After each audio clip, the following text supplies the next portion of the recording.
দক্ষিণ চব্বিশ পরগনা জেলার ক্যানিং পশ্চিম বিধানসভা কেন্দ্রের নারায়ণপুর পঞ্চায়েতের ৫ নম্বর বুথে উন্নয়নের ছোঁয়া স্পষ্ট। এই পঞ্চায়েতের প্রধান সালাউদ্দিন সর্দারের নেতৃত্বে এলাকায় একাধিক উন্নয়নমূলক কাজ সম্পন্ন হয়েছে। পঞ্চায়েতের প্রধান হিসেবে সালাউদ্দিন সর্দার দিন রাত এলাকার মানুষের পাশে থেকে কাজ করে চলেছেন। তার সহযোগী ও ৫ নম্বর বুথের পঞ্চায়েত সদস্য সাব্বির আলী লস্কর প্রথমবার নির্বাচনে অংশ নিয়ে জয়ী হয়ে সদস্য পদে আসীন হন। ১৯৯৮ সাল থেকে কলেজ জীবনেই রাজনীতির সঙ্গে যুক্ত সাব্বির আলী লস্কর ২০০৮ সাল থেকে প্রধানের সঙ্গে কাঁধে কাঁধ মিলিয়ে কাজ করে আসছেন। তাঁর উদ্যোগে ৫ নম্বর বুথে প্রায় ১৫টি ঢালাই রাস্তা নির্মাণ ও একাধিক ড্রেনের কাজ সম্পন্ন হয়েছে। পাশাপাশি প্রায় ৩০০টি গরিব পরিবারের হাতে ঘর তুলে দেওয়া হয়েছে। এলাকার বাসিন্দারা জানিয়েছেন, আগে যেখানে কাঁচা রাস্তা ও জল নিকাশির সমস্যা ছিল, এখন সেখানে অনেকটাই উন্নতি হয়েছে। তবে এখনও কিছু সমস্যার কথা তুলে ধরেছেন পঞ্চায়েত সদস্য। বিশেষ করে স্ট্রিট লাইটের অভাব রয়েছে বলে জানান তিনি। এলাকায় আরও স্ট্রিট লাইট বসানোর প্রয়োজন আছে, যাতে রাতের সময় সাধারণ মানুষের চলাচলে সুবিধা হয়। উন্নয়নের এই ধারাবাহিকতা বজায় রাখতে আগামী দিনেও একযোগে কাজ চালিয়ে যাওয়ার আশ্বাস দিয়েছেন পঞ্চায়েত নেতৃত্ব। নারায়ণপুর পঞ্চায়েতের ৫ নম্বর বুথ এখন উন্নয়নের পথে এক নতুন উদাহরণ হয়ে উঠেছে।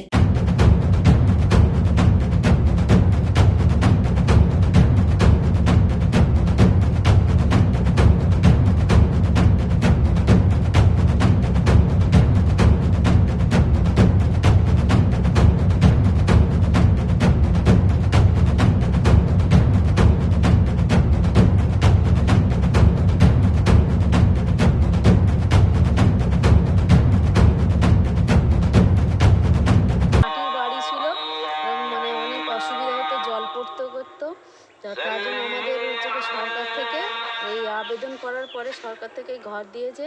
প্রধান সাহেব ও আমাদের মেম্বার যে ছিল সাবির লস্কর, ওরা যোগাযোগ করে ব্যবস্থা করে দিয়েছে। মুখ্যমন্ত্রীকে জানানো অসংখ্য ধন্যবাদ। উনি অনেকে আমাদের হেল্প করেছেন, অনেক করছেন এখনো পর্যন্ত। প্রত্যেক বুথে বুথে দেখছেন যে সবার কার ঘর আছে না আছে, সবই কিছু উনি সাহায্য করছেন। ওনাকে ধন্যবাদ। আপনি লক্ষ্মীর ভান্ডারের টাকা পান? হ্যাঁ। আপনার নাম? আমার নাম সেলিমা লস্কর। এই জায়গাটার নাম কি? এই জায়গাটা পূর্ব নারায়ণপুর লস্কর পাড়া।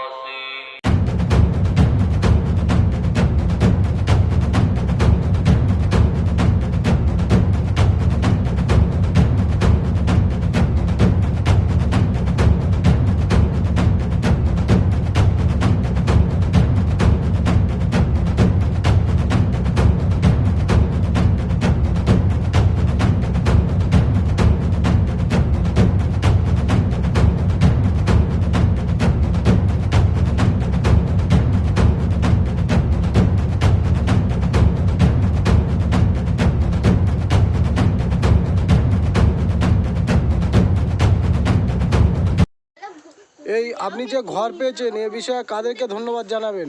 মমতা কি বলবেন? দিদি, কি বলবেন? মমতা দি সদস্যের প্রধানের রেতে আমার ঘর দেশে মাথা থাকার মতন, ওনার অনেক ধন্যবাদ। আপনার নাম? আমার নাম জোহরা বিবি। আপনাদের এখানে সদস্য কতটা কাজ করে? ভালো কাজ করে। সহযোগিতা পান? হ্যাঁ, ওই ঘর সব দেশ পাই এখন। অন্যান্য ব্যাপারে সহযোগিতা করে? হ্যাঁ। আগে কি সের ঘর ছিল? মাটির ঘর ছিল। তা এখন সরকারি ঘর পেয়েছেন? হ্যাঁ, এই ঘর পেয়ে কতটা খুশি? অনেকটা খুশি। মুখ্যমন্ত্রী মমতা বন্দ্যোপাধ্যায় দিয়েছে, মাথা গোঁজার ঠাঁই দিয়েছেন। আমাদের এলাকার প্রধান সালাউদ্দিন সর্দার, আমাদের সদস্য সাবির লস্কর রয়েছে, সাইদুল শেখ রয়েছে, ওনাদের সহযোগিতায় আমরা মাটির ঘর মানে অনেক কষ্টেই ছিলাম। এখন আমাদের দিয়েছে একটা ঘর, মাথা গোঁজার মতন বাসস্থান। অনেক মানে সুবিধা হয়েছে, অনেক সাহায্য হয়েছে। দিদিকে অনেক ধন্যবাদ। আপনার নাম? রূপা খাতুন। এই জায়গাটার নাম? পূর্ব নারায়ণপুর লস্করপাড়া। আপনাদের সদস্য কেমন কাজ করে? ভালো কাজ করে? হ্যাঁ। সবসময় সহযোগিতা করে? হ্যাঁ, অনেক সাহায্য হয়, সুযোগ সুবিধা অনেক কিছু দেখে। আপনার কি আগে মাটির ঘর ছিল? হ্যাঁ। তখন কতটা অসুবিধায় থাকতেন? খুব অসুবিধা থাকতো। কেমন কি ভয় পেতে? এমনি চতুর্দিক থেকে জল পড়তো, পা থাকতে পারতো না, এমনি সব ভেঙে গেছে চতুর্দিক থেকে, ঝড় বৃষ্টির সময়? ঝড় বৃষ্টির সময় খুব ভয় লাগতো, আমরা থাকতে পারতাম না, বাইরে চলে যেতাম। আচ্ছা, এখন ঘর পেয়ে কতটা সুবিধা মনে হচ্ছে? এখন ঘর পেয়ে খুব খুশি। খুব তাড়াতাড়ি কি কাজ শুরু হবে? হ্যাঁ, তাড়াতাড়ি করে দেবো। এ বিষয়ে কাকে ধন্যবাদ জানাবেন? দিদিকে। আর আপনার পঞ্চায়েত প্রধান বা সদস্য হ্যাঁ, সব সালাউদ্দিন প্রধান আমাদের সদস্য সবাই ভালো আমাদের। সহযোগিতা করে? হ্যাঁ, সবাই সব কাজে সহযোগিতা করে ওরা। এছাড়া সদস্য সব কাজে পান আপনার কাছে? হ্যাঁ, সব পাই আমরা।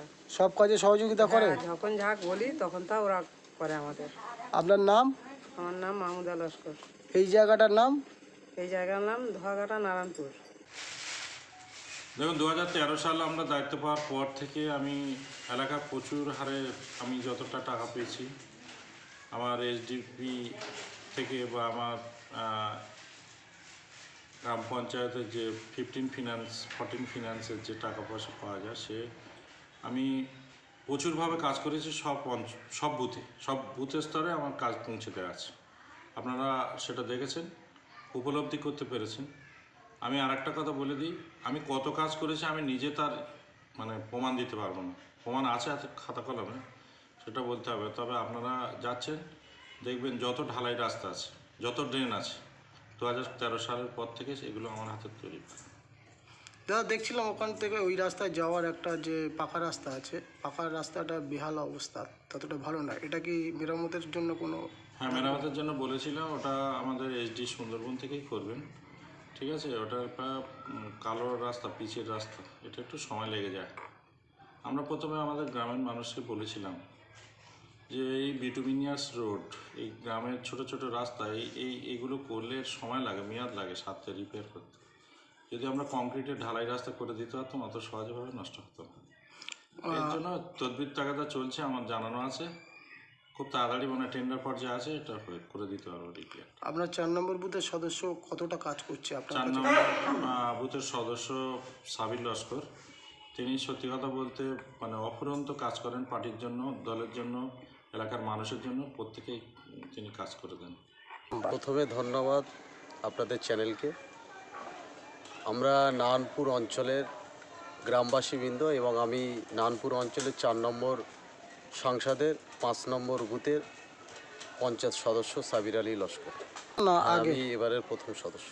কাল থেকে 1998 সালে আমরা যখন কলেজে পড়তাম, কলেজ লাইফে প্রথম রাজনীতি করতাম, সেখান থেকে আমরা 2008 সাল থেকে আমাদের প্রধান সালাউদ্দিন সর্দার মহাশয় ওনার সঙ্গে আছি এবং আমরা যে পদের ভুক্তভোগী হয়ে কাজ করতাম তা না। 2008 সাল থেকে আমরা পঞ্চায়েতের কাজ এবং দুয়ারের সরকারের যে সমস্ত কাজ এবং সামাজিক যে কাজ, মানুষের ফর্ম ফিল আপ করা, মানুষের যে কোনো জিনিস পাইয়ে দেওয়ার ব্যাপারে আমরা প্রধান সাহেবের কাছে নিয়ে যেতাম, বিডিও নিয়ে যাই, এখনও পর্যন্ত নিয়ে যাচ্ছি। এবং তাদের লক্ষ্মীর ভাণ্ডার থেকে বলুন, কোনো মহিলার রূপশ্রী বলুন বা যুবশ্রী বলুন, সমস্ত কাজে আমরা সাধারণ মানুষ অর্থাৎ আমাদের 4 নম্বর বুথে আমরা সমস্ত মানুষের কাজ করে থাকি। আপনার এই কাজের ব্যাপারে প্রথমেই ধন্যবাদ দেবো আমাদের মাননীয় মুখ্যমন্ত্রী মমতা ব্যানার্জিকে এবং তার সাথে সাথে আমাদের প্রধান নারায়ণপুর অঞ্চলের প্রধান সালাউদ্দিন সর্দার মহাশয়কে। কেননা উনি 24 ঘন্টার মধ্যে, সত্যি কথা বলতে গিয়েই ক্যামেরার সামনে বলে বলছি না, 24 ঘন্টার মধ্যে 18 ঘন্টা উনি সার্ভিস দেন। সকাল 7টা থেকে 7:30টার মধ্যে আমাদের পার্টি অফিসে চলে আসেন, ওখান থেকে সমস্ত মানুষের জন্য খাটেন, কাজ করেন এবং প্রায় 8টা পর্যন্ত উনি এখানে থাকেন। তারপরে উনি বাড়িতে যান। সেই সুবাদে ওনার প্ররোচনা এবং ওনার পরিপ্রেক্ষিতে উনি যেভাবে আমাদেরকে বলেন সেই হিসাবে আমরা গাইড নিয়ে আমরা কাজটা করি। আমার হাত ধরে সালাউদ্দিন সর্দারের সহযোগিতায় প্রায় আমার 4 নম্বর বুথের ঢালাই রাস্তা যতগুলো ছিল, প্রায় 14 থেকে 15টা ঢালাই রাস্তা, 4 থেকে 5টা আপনার ড্রেন এবং 300 মতো ঘর, মানুষের আবাস যোজনার যে ঘর বা আবাস প্লাসের যে সমস্ত ঘর, আগে নারায়ণপুর অঞ্চলে ছিল 971 এবং 71 জনের ঘরটা ঢুকেছিল এবং 2026-এর এই আপনার গত মাস থেকে সেটা 3059 জনের একসঙ্গে টাকা ঢুকেছে অ্যাকাউন্টে। এক সপ্তাহের মধ্যে 3059 জন টাকা পেয়েছে এবং আগে পেয়েছিল 900, প্রায় 4000-এর মতো ঘর নারায়ণপুর অঞ্চলে। এই আবাস প্লাসের ঘর নারায়ণপুর অঞ্চলের প্রধান সালাউদ্দিন সর্দার মহাশয়ের হাত ধরে হয়েছে এবং বুথে আমরা সার্ভে করেছিলাম 2018 সালে এই সার্ভেটা হয়েছিল। উনি কিন্তু খরচ দিয়ে মোবাইলের মাধ্যমে সমস্ত আমাদের বুথের যারা সভাপতি ছিলেন, বুথের যারা পঞ্চায়েত সদস্য ছিলেন, বা আমরা তখন পঞ্চায়েত সদস্য ছিলাম না, আমাদেরকেও দিয়ে মোবাইলের মাধ্যমে নারায়ণপুর অঞ্চলে 5700 লোকের ঘরের আমরা সার্ভে করেছিলাম। তার মধ্যে 5700 লোকের ঘর এখানে এসেছিলো। 5700 লোকের মধ্যে ডুপ্লিকেট এন্ট্রি হিসাবে কিছু কেটে যায় এবং যারা দুতলা বাড়ি ছিল, আগে ঘর ছিল না, কিন্তু 2018 সালে তখন ঘর ছিল না। 2018 সালের পরে অনেকটা দিন তো ব্যাহত হলো, প্রায় 8 বছর পরে সবাই ঘর পেয়েছে। তার মধ্যে তাঁরা ঘর কিছু কিছু করে নিয়েছেন, নিজেরা ঘর করে নিয়েছেন। সেই ঘরগুলো দেখে কিছু কিছু ঘর কেটে গেছে, যার ফলে আমরা 5700 থেকে নেমে প্রায় 4000 মতো ঘর নানপুর অঞ্চলের মধ্যে আমরা সবাইকে দিতে পেরেছি এবং অশেষ ধন্যবাদ আমাদের প্রধান সাহেব সালাউদ্দিন সর্দার মহাশয়কে।